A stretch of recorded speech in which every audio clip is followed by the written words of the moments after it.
जनता सावधान। पाकिस्तान और पाकिस्तान के आतंकवादी जितना भारत के लिए खतरनाक नहीं है, उससे अधिक भारत के जयचंद, वो चाहे कट्टरपंथी हो या सत्ता के सौदागर हो, इनसे भारत को बहुत बड़ा खतरा है। जो कहूंगा सच कहूंगा, सच के सिवा कुछ नहीं कहूंगा। जहां सब मौन हो जाते हैं, वहां उठती है सिर्फ एक आवाज, केवल मेरे साथ ज्वलंत मुद्दा। हर मुद्दे पर एक आवाज। जब सब मौन होते हैं तो बोलता है सिर्फ प्रणम्य भारत, केवल प्रणम्य भारत। दर्शकों, आप देख रहे हैं प्रणम्य भारत का खास शो ज्वलंत मुद्दा।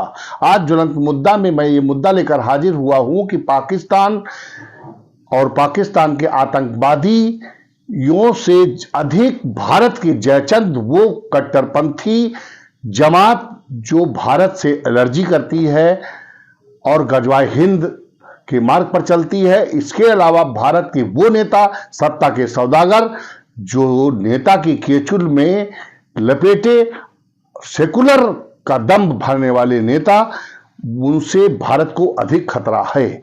इसका जीता जागता उदाहरण पहलगाम में हुई 28 लोगों की निर्मम हत्या, वो भी हिंदू की पहचान करके। उस पर उत्तर प्रदेश के समाजवादी पार्टी के राष्ट्रीय अध्यक्ष अखिलेश यादव जी का यह कहना है कि कानपुर में जो मृतक उस हत्याकांड में रहे, वो हमारे मिलने वाले नहीं हैं, लिहाजा मैं किसी पार्टी के सदस्य या कार्यकर्ता को भेजूंगा। ये उनका दुर्भाग्यपूर्ण बयान है।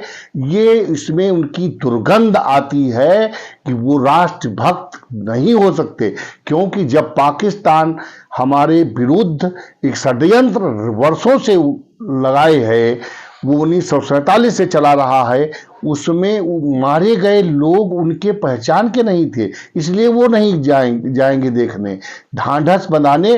फिर उनको संभल में 5 लोगों की हुई मुस्लिमों की हत्या पर सवाल उठाने का और गदर करने का मौका मिल गया। वो वहां गए और वहां मुसलमानों को एकत्रित किया और खूब विरोध किया और कहा कि पुलिस की गोली से इन 5 मुसलमानों की मौत हुई है, जबकि वो स्वयं पोस्टमार्टम रिपोर्ट में पत्थरबाज साबित हुए और वो पुलिस की गोली के बगैर स्वयं की गोलियों से, यानी नॉर्मल कट्टे की गोली से वो मौत का शिकार हुए।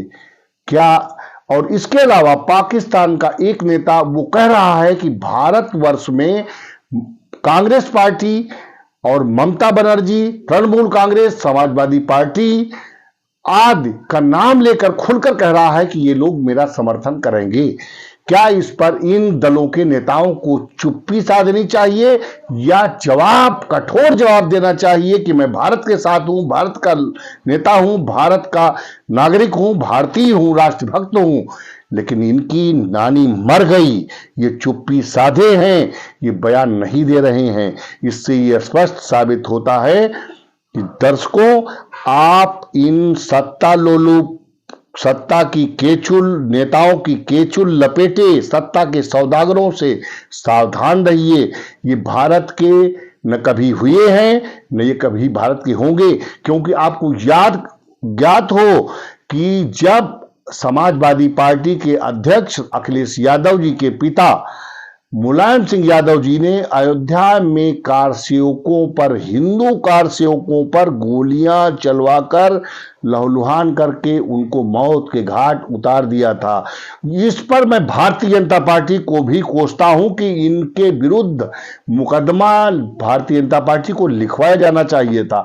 किसी भी चुने हुए नेता को गोली चलाए जाने का कोई अधिकार नहीं है। अगर शांति भंग की आशंका होती है तो धारा 144 लागू करिए और पुलिस धारा 144 लागू करके शांति व्यवस्था को बरकरार करेगी, ना कि किसी पर गोली चलवाए। तो ये गांव की एक कहावत है कि जैसा जिसका बाप वैसा उसका पिता।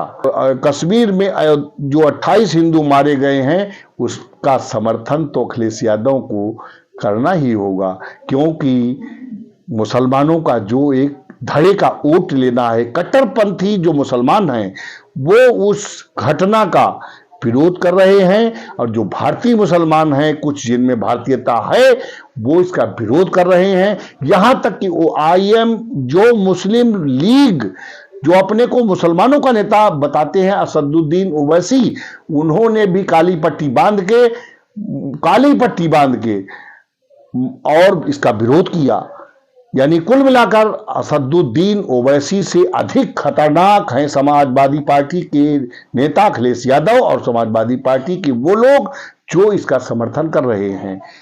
मैं ये पूछना चाहता हूं 140 करोड़ देशवासियों की तरफ से, क्या यही भारतीय राजनीति का वो चेहरा है जो एक गांव में लगे खेत में पानी की तरीके से अब ये चूहे जो फसल को नष्ट कर रहे थे ये करके बाहर आ रहे हैं?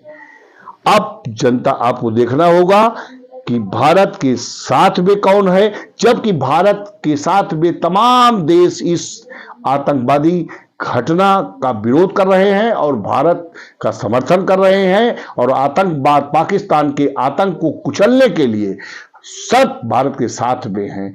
दर्शकों, हम फिर मिलेंगे किसी ज्वलंत नए मुद्दे के साथ। तब तक के लिए दीजिए मुझे इजाजत। जय हिंद, जय भारत, प्रणम भारत।